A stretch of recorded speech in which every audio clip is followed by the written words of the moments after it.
Šéf Mercedesu chytil chlapca za kokot 2022. Šéf Markízy behal holý po záhrade 2021. Bože, ten Jakša, to je naozaj poet. Ale to sú pritom prázdne ChatGPT vety.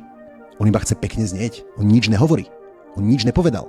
Ty si to prečítáš a ty nevieš, či Jakša odporúča byť vo vzťahu alebo byť single. On proste povie, že každý potrebuje byť polovičkou niekoho iného, ale zároveň každý potrebujeme aj sám dozrieť. Na čo s ním robia tie rozhovory? Vydiera ich podľa vás? Normálne má doma safe a tam má normálne takto pekne DVDčka do radu a tu má šéf Emmy olizuje sa s 15-kou 2018. Šéf Mercedesu chytil chlapca za kokot 2022. Šéf Markízy behal holý po záhrade 2021. No čo? Dlho ste ma nevyspovedali, bo idem na rozhovor alebo niečo zverejním. Áno, zdravím. Tu je Jakša pri telefóne. Počuj, videl som to nové gečko, čo robíte a spoluprácu by ste mi mohli jedno dať. Vieš, asi to bude pre vás lepšie, ako keby to video, pamätáš, malo uzrieť svetlo sveta, jak sa hovorí. Takto si myslím, že funguje Jakša.